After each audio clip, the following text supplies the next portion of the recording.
Welcome back to the channels. My name is Thomas Fletcher and I'm the host of both the LCSW network and the Military Social Work Network. If you're new to both of my channels, please do me a favor by smashing that like button, by subscribing to the channels, and by sharing this video with your social work colleagues and friends.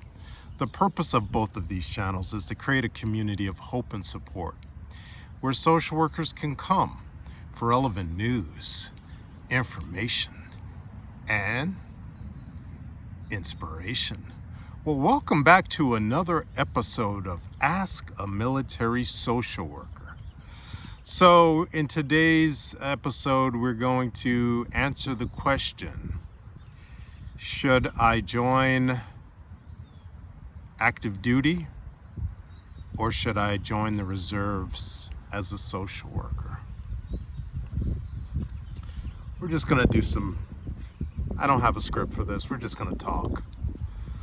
And I've had conversations with, more recently with one of the interns that I'm working with at the VA.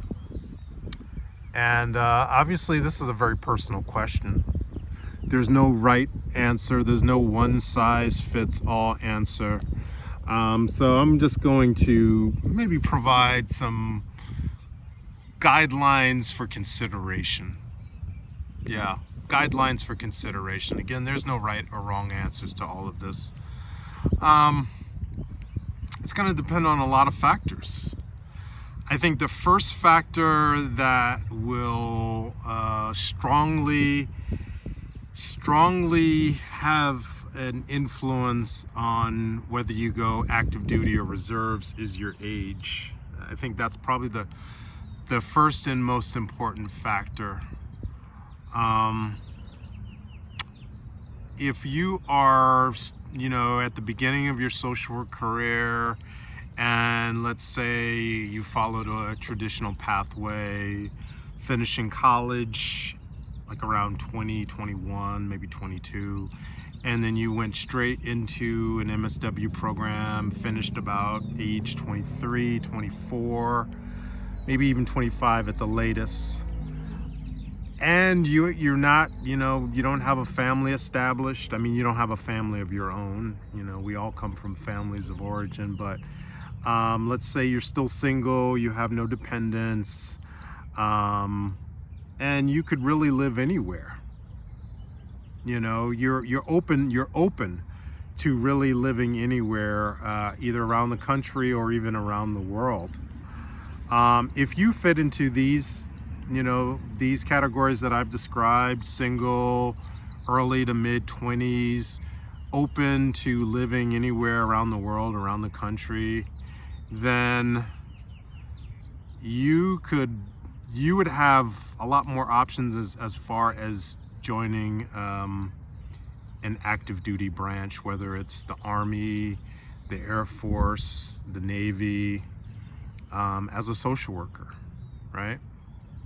You have a lot more options as a person in their early to mid 20s, right? So that's the first consideration. Actually these are several considerations that I've kind of packaged together. Your age, your relationship status, whether you have dependents, significant other, children. If you don't have any of those things, if it's just you,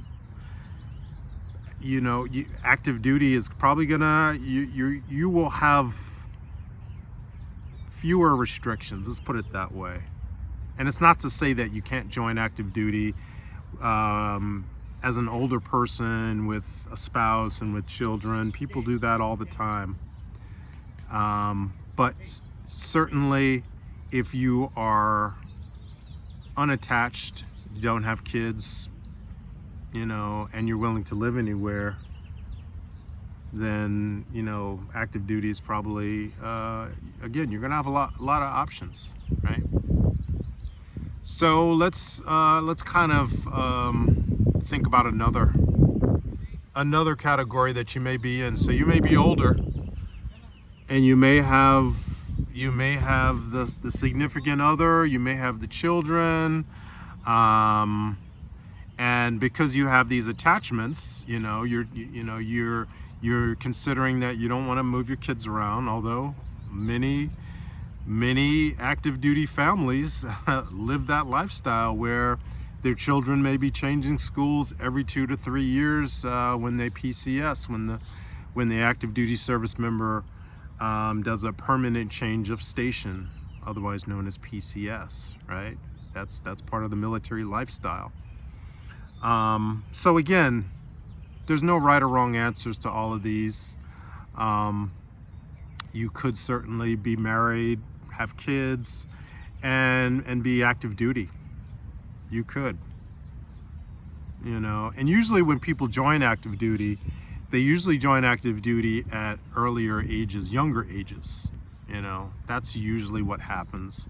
And then, either a person will be married either before they join active duty or after, and then they'll have kids.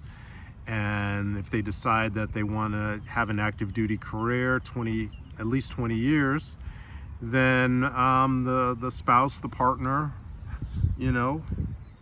if they are in agreement, if they are in accordance with their partner's career plans as an active duty service member, then they will move with the service member, and when they have kids, the kids will move with the active duty service member from station to station, right? As a social worker, you may come into the military later in life. I certainly did. So I'll share my experience. I discovered the military, well, I actually joined, direct commissioned into the military at the ripe age of 40 years old, 2 months after I turned 40, actually. And by that point, I was already married, and we had already established our household.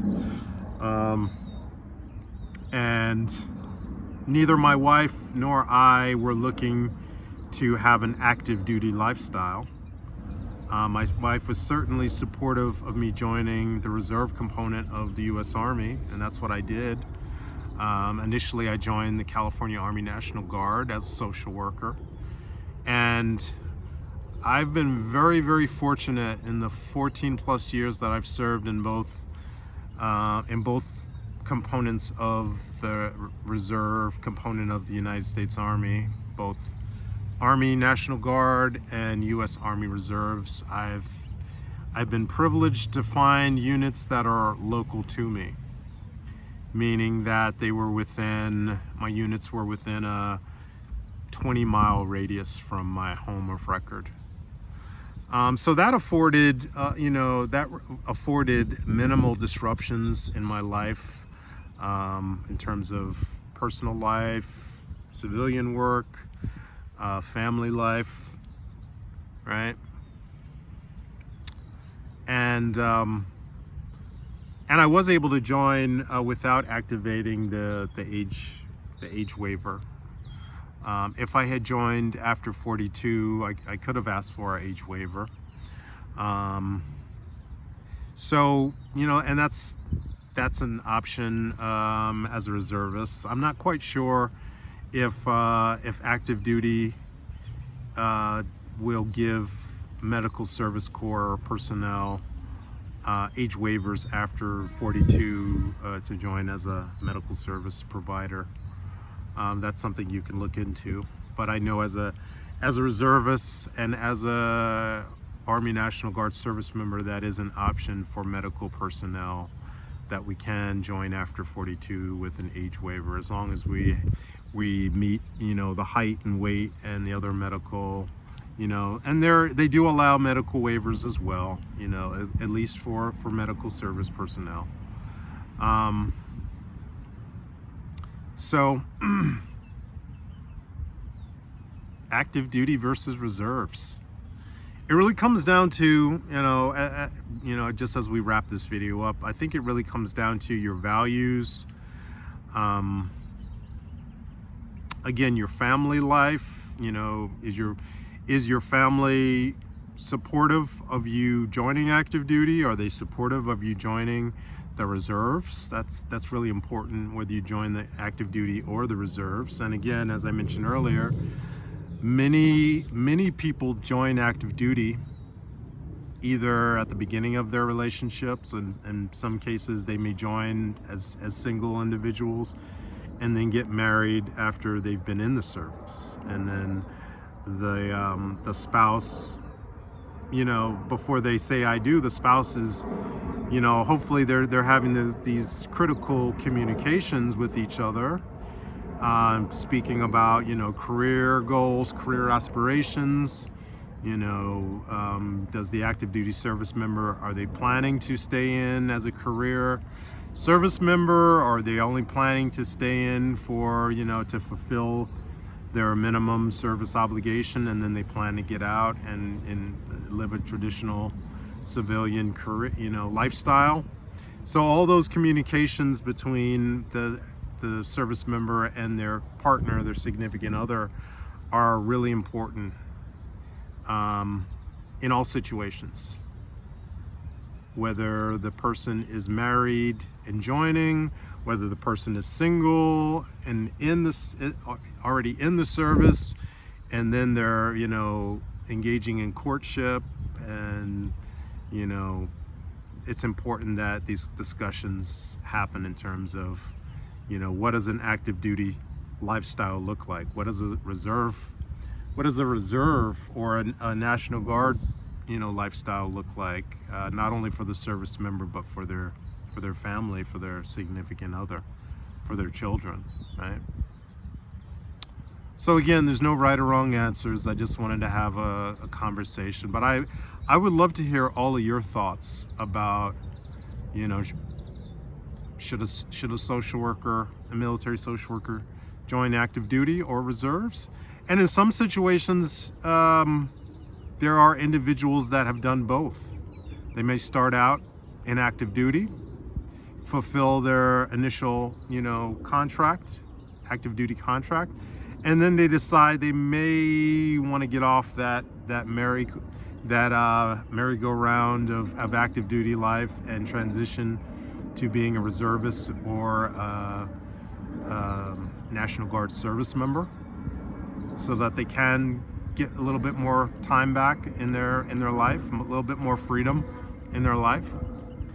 And to the contrary, some people join as reservists, as National Guard service members, and they get really into serving, and then they jump on ADOS orders. ADOS is active duty operational support, or they jump on multiple deployments because they really enjoy the lifestyle of serving serving on active duty orders, either on an active duty base or OCONUS in theater, in bases around the world.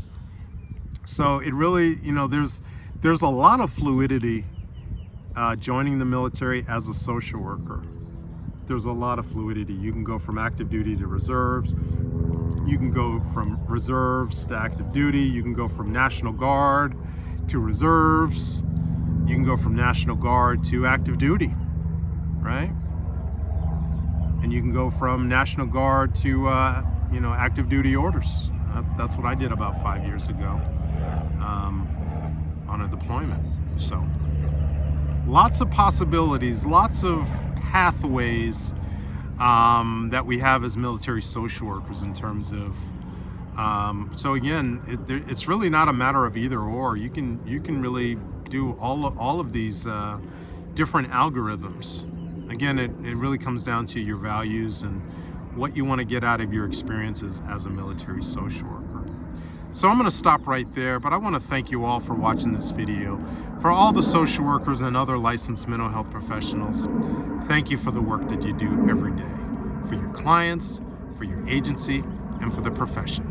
Please continue to support each other and yourselves. Bye for now.